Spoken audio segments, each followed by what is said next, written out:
Bonsoir, merci de nous rejoindre pour terminer ensemble cette semaine. Voici les titres de ce vendredi 3 février.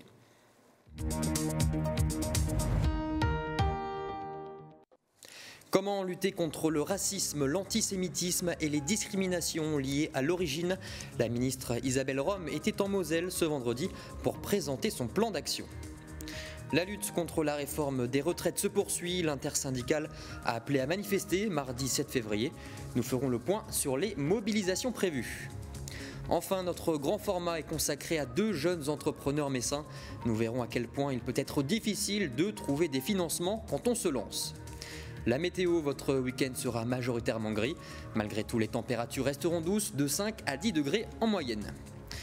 Et puis ce soir dans Moselle Info, pas un mais deux invités. Michel Lipgott, président de la communauté de l'agglomération du Val de Fensch, et Rémi Dick, maire de Fleuranges. Bonsoir messieurs. Bonsoir. Nous reviendrons ensemble sur ce sujet si épineux, le projet d'A31 bis, dont la phase de concertation s'est terminée ce vendredi. Mais d'abord, on développe les titres du jour.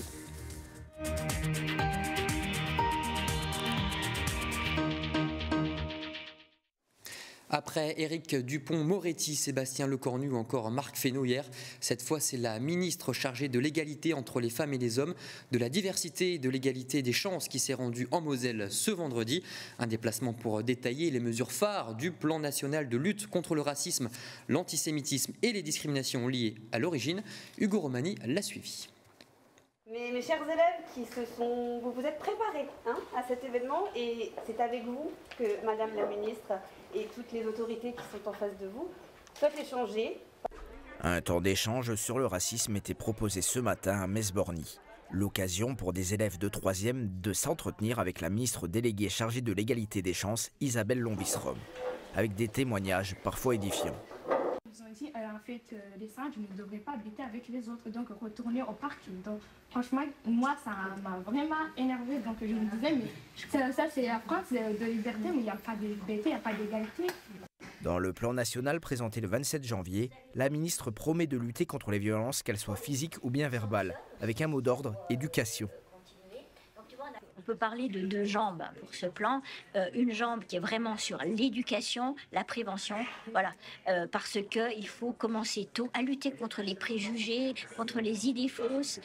Et puis il faut, quand on est éduqué, ça veut dire aussi sensibiliser. Donc là, on peut s'attaquer, j'allais dire, aux adultes. Et donc c'est la formation, par exemple, des enseignants, des agents publics, des agents de l'État, les bénévoles des JO. On a tout un axe justement très important en termes d'éducation, mais aussi de formation. Et éducation, on a une belle mesure, je trouve, en direction des enfants, c'est cette notion de visite mémorielle. Tout enfant, pendant son parcours scolaire, devra avoir fait une visite de mémoire, sur un lieu de mémoire.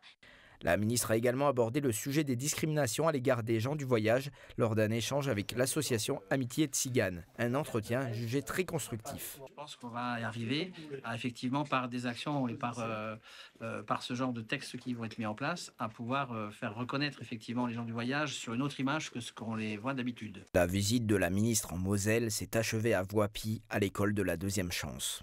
L'occasion d'échanger une dernière fois avec des lycéens en réinsertion. Un nouveau look pour une nouvelle vie à 55 ans. La tour Mireille à Metz est refait une beauté. Ce bâtiment construit en 1968, fortement imprégné du style architectural de Jean Dubuisson, avait déjà fait l'objet d'une réhabilitation partielle en 1985. Mais pour autant, et les années passant, ne répondait plus aux critères d'attractivité actuels. Après 3 ans de travaux et plus de 7,5 millions d'euros investis, le bâtiment a été rénové à l'extérieur comme à l'intérieur. Ce vendredi après-midi, les élus ont procédé justement au traditionnel coupé de ruban, comme vous avez pu le voir. On écoute d'ailleurs le président de l'Eurométropole de Metz. Cet immeuble avait besoin d'une totale cure de jouvence. Donc c'est ce qui a été réalisé, 7,5 millions de travaux pour plus de 80 appartements et la réalisation en bas de locaux tertiaires ou commerciaux, l'accessibilité aux personnes à mobilité réduite, la transformation de certains grands appartements en plus petit parce que les familles sont bien moins nombreuses, comptent bien moins d'enfants qu'il y a un demi-siècle et surtout de la performance énergétique. C'est à la fois une action écologique, c'est une action économique avec tous les travaux que ça engendre et c'est aussi une action sociale parce que la facture énergétique est bien entraîne de la précarité économique beaucoup plus forte et très souvent les impayés, les difficultés des ménages viennent de la facture énergétique et plus encore par les temps qui courent. Voilà, donc c'est tous les avantages d'une telle opération. Alors la Tour Mireille, c'est un bâtiment emblématique de Borny, mais c'est cette rénovation en profondeur que nous poursuivons sur ce quartier et sur le patrimoine d'EMH. EMH pour Euro Métropole Metz Habitat. Et on reste à Metz avec ces chantiers qui vont débuter ce lundi 6 février. Pendant 10 mois, les deux grosses artères que sont la rue du 20e corps américain et la rue de Verdun vont subir des travaux de renouvellement, de canalisation et de raccordement en eau potable. Attendez-vous donc à des déviations sur ces axes. Et puis un peu plus au nord, comme vous le voyez, à Thionville, l'avenue du Général de Gaulle sera totalement fermée à la circulation durant la deuxième quinzaine du mois de février.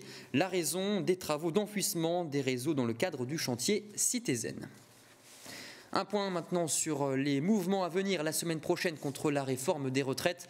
L'intersyndicale mosellane a appelé d'ores et déjà l'ensemble des salariés et l'ensemble de la population à se mobiliser encore plus massivement mardi 7 février.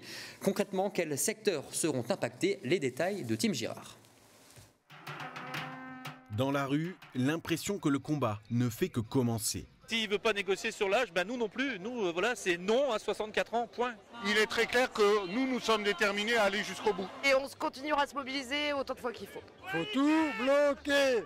Écoutez mes copains, faut tout bloquer. Encore une fois, la grève étant interprofessionnelle, tous les services publics et entreprises peuvent être potentiellement impactés. Impossible donc de prévoir à l'avance les conséquences de cette nouvelle mobilisation. Néanmoins, certains secteurs ont déjà confirmé leur participation.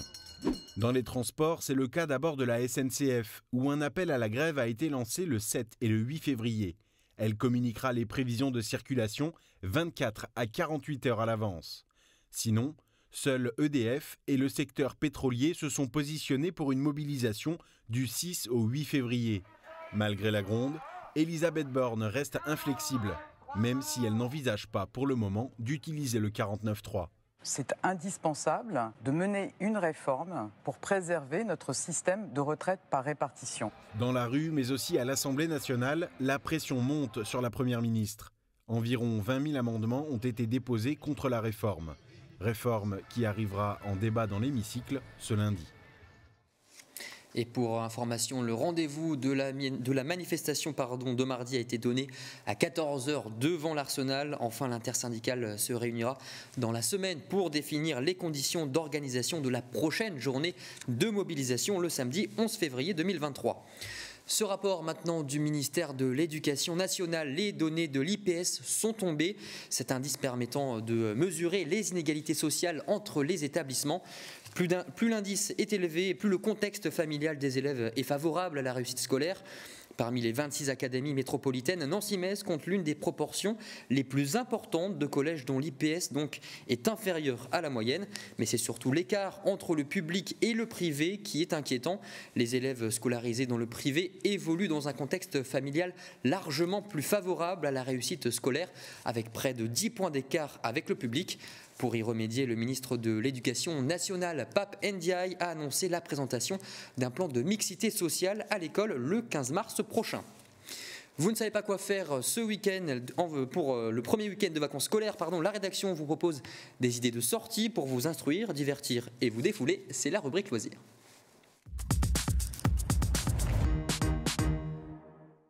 Bonsoir Emma. Bonsoir. On commence avec une exposition sur une icône, que dis-je, une légende du rire et de la comédie française.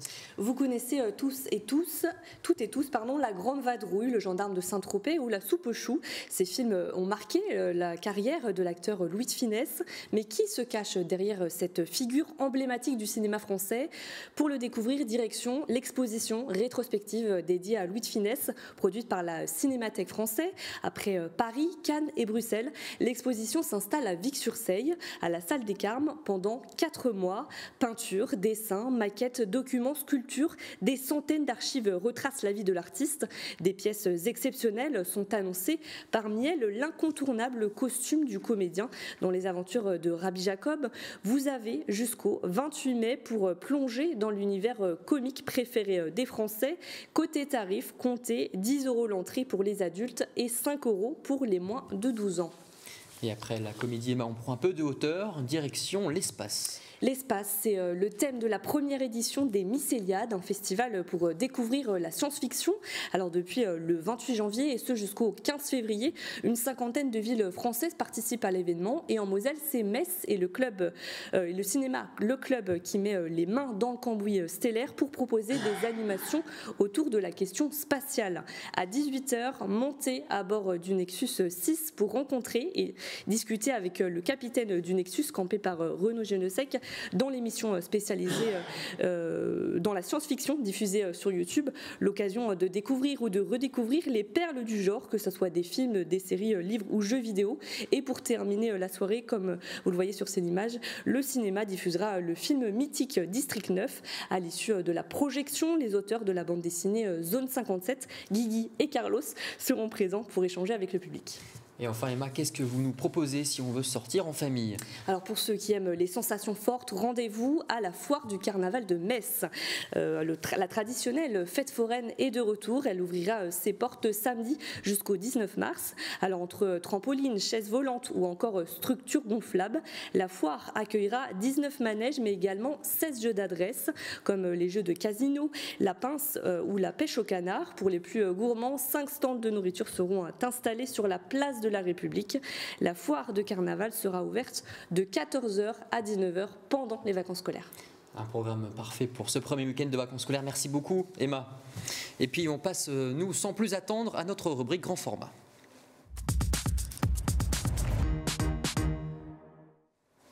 Trouver des financements pour créer son entreprise, c'est un des grands défis de ceux qui se lancent. Boudés par les banques, certains entrepreneurs se tournent alors vers l'ADI.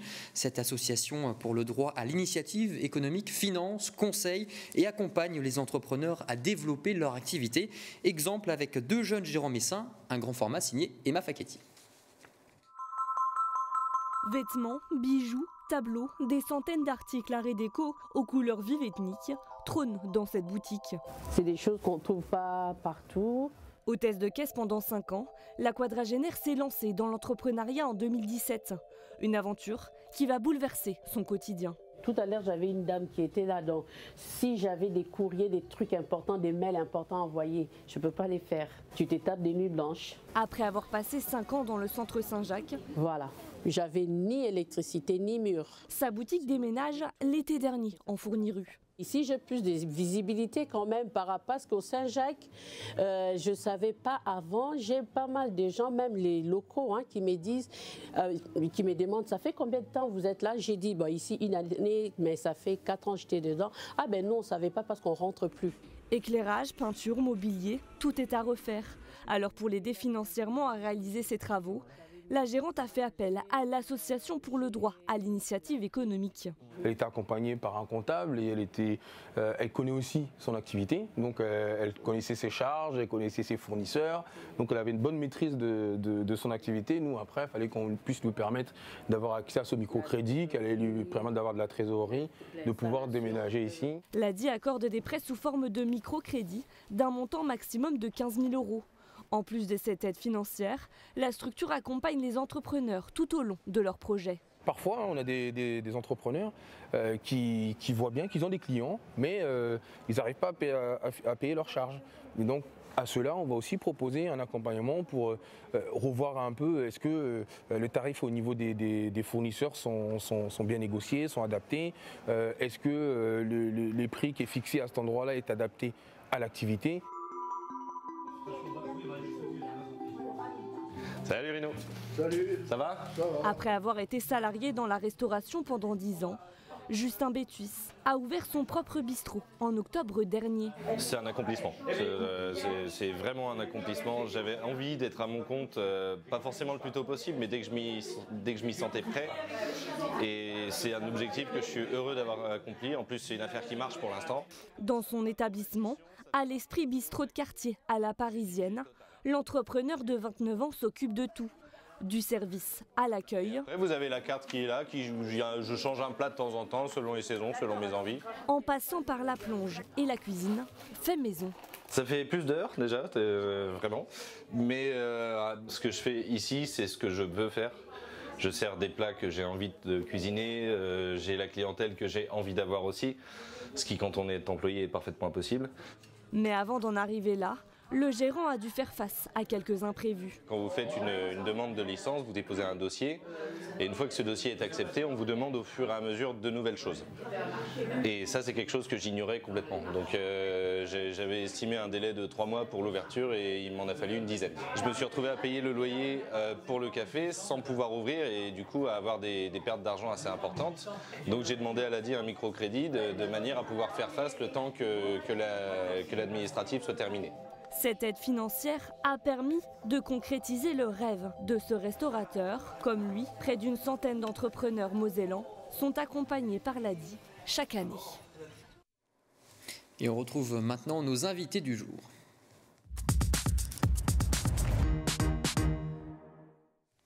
Et ils sont de retour sur le plateau de Moselle Info. Michel Lipgott, président de la communauté d'agglomération du Val-de-Faine, Jérémy Dick, maire de Florange. Messieurs, la première phase de la concertation sur la 31 bis est terminée. Une dernière réunion s'est déroulée ce jeudi à Thionville. La fin d'une étape cruciale comptabilisant une dizaine de rencontres et de centaines de participants. Michel Lipgott, je me permets de commencer par vous. Que doit-on retenir de cette concertation publique ? Je crois qu'elle a été relativement longue, ce qui était nécessaire pour essayer d'aboutir à la meilleure solution possible. Et finalement, on a le sentiment aujourd'hui qu'on a atteint le but que nous recherchions, puisque hier, lors de cette réunion, on a bien vu que des hypothèses étaient complètement écartées et que l'une semblait aujourd'hui... alors, les hypothèses écartées, c'est le doublement de l'autoroute à Thionville, le F10. C'est sans doute également, même s'ils ont encore une petite chance, le F5 qui passe par la coquerie, puisqu'il y a des problèmes de pollution, il y a des problèmes d'environnement, enfin bon, voilà, c'est très compliqué. Et puis on en revient, alors j'en suis pas surpris, moi ça fait des années et des années que je suis le dossier de la VR52 qui est finalement devenu celui de la 31 bis. Il semblerait que le F4, qui est effectivement en tunnel profond, plus de 2 km sous Florange, est celui qui générera le moins de problèmes. Justement, vous pouvez un peu détailler ce tracé, le F4 que vous soutenez ? Oui, effectivement, le tracé F4, la concertation a fait réémerger d'une certaine manière, puisque dans les débats, à un moment donné, il y a eu des aléas. On pensait que le F5 allait être devant, il y avait plus de soutien. On est revenu au final vers un soutien massif. Hier, le F4. Le F4, c'est assez simple. On sort de l'autoroute A30 au niveau de la sortie de l'autoroute, sur la Zaxatagat, la zone d'entreprise. Le tunnel commence au niveau de la déchetterie de Florange, et juste avant la déchetterie de Florange. On arrive à ce moment-là dans un tunnel donc à 30 mètres sous la surface, donc sans contrainte pour l'urbanisation, pour les maisons qui sont déjà en place. Et on revient après l'allée des Marronniers au niveau de la surface, dans les terrains agricoles entre Terville et Florange. Et après on rejoint l'autoroute A31 classique. Donc c'est le tracé qui a le moins de contraintes finalement selon vous ? Oui, je crois, enfin on va se compléter, mais je crois que clairement, on a fait savoir à l'État à l'époque qu'il y avait des tunnels sous Marseille, qu'il y avait des tunnels sous Toulon, qu'il y a des tunnels un peu partout, notamment dans la région montagneuse. Et ce tunnel étant obtenu, il y a effectivement le moins d'inconvénients, avec sans doute un objectif plus facilement atteint, puisque dans le tunnel, il n'y aura pas des routes qui vont se croiser, c'est très clair. La ville de Florange avait deux remarques. Il fallait qu'il y ait un tunnel profond parce que ça évitait les expropriations. La ville de Florange demandait aussi qu'on reconnecte les flux, la VR52, la 30 et la 31, et bien évidemment le bois de l'Étoile qui soit connecté, cet échangeur, à cette autoroute.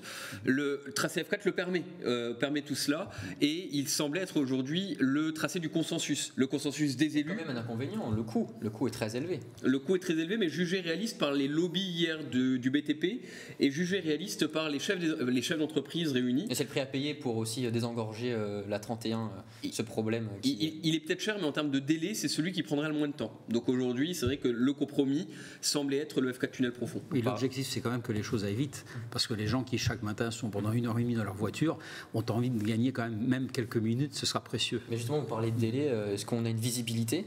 2030. Voilà. 2030. En gros, inauguration 2030, c'est actuellement ce qui est fixé. Si on regarde ce qui s'est fait dans la vallée de l'Orne, puisque c'était la VR52 qui anticipait la 31 bis, ça a mis plus de temps que ça.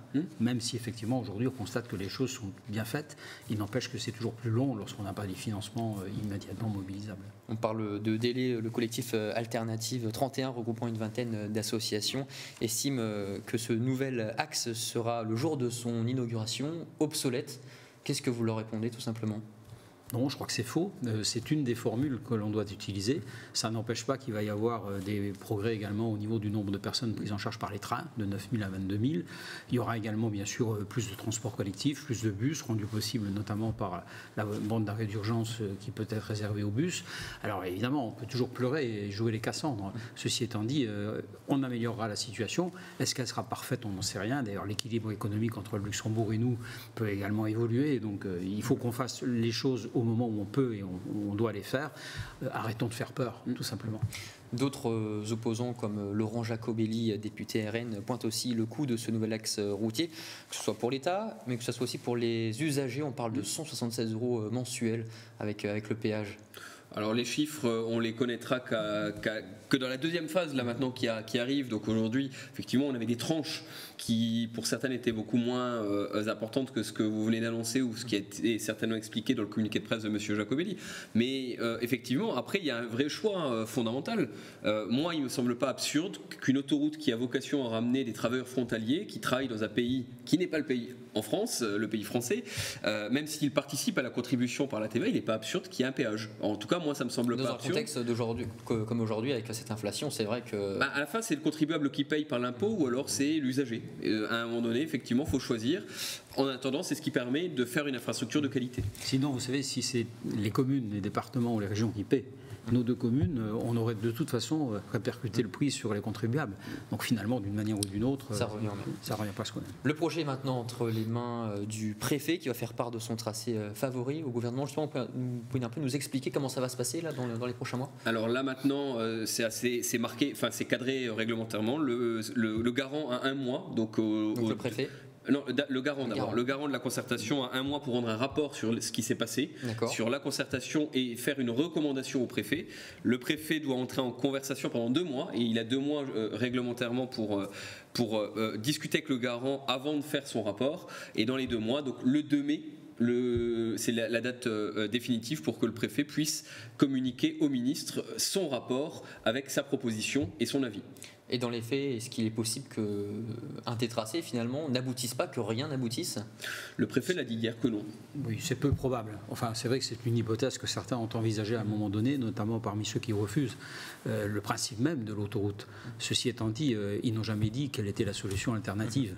Donc je crois qu'on est effectivement... Mais ça sera un terrible échec, après plus de 30 ans... La 32 était déjà malheureusement un échec, et je crois que si aujourd'hui on est sous pression, c'est aussi parce qu'elle ne s'est pas faite. Donc je pense que l'État ne prendra pas le risque ou l'immense responsabilité de commettre une deuxième fois la même erreur. Et justement, quand on voit que le Luxembourg investit aussi dans des infrastructures, est-ce que l'État doit prendre ses responsabilités et justement investir pour cet A31 bis ? L'État luxembourgeois a déjà commencé, puisque la troisième voie est au... Donc on n'imagine pas un instant que nous arrivions dans un étranglement, ce serait complètement ridicule. Merci beaucoup, messieurs, d'avoir répondu à nos questions sur ce plateau. L'image du jour pour clôturer cette édition. Ce vendredi 3 février, un homme âgé de 24 ans a été interpellé à la gare Lorraine TGV à Louvigny vers 8h. Il est soupçonné d'avoir menacé de commettre un attentat dans le TGV reliant Colmar à Paris. Il aurait été arrêté par un policier qui n'était pas en service, mais qui a agi dans le cadre du dispositif Voyager et Protéger, qui permet aux forces de l'ordre de se déplacer avec leurs armes de service. L'individu présenterait des troubles psychiatriques. D'après la gendarmerie, il est connu des services d'enquête pour des faits similaires survenus à bord d'un train à Reims en 2022. Voilà, c'est la fin de Moselle Info. Merci à tous de votre fidélité. N'oubliez pas, vous pouvez voir ou revoir nos programmes sur notre site internet moselle.tv ou sur nos réseaux sociaux. Tout de suite, vous allez retrouver la météo avec René, suivi de Dragon Mag. Arnaud Demerlet reçoit Tamara Horacek. Enfin, juste après, place au Club de la Presse où Jérôme Bergerot et ses chroniqueurs reviennent justement sur le projet d'A31 bis. Je vous souhaite une excellente soirée sur Moselle TV. Bon week-end.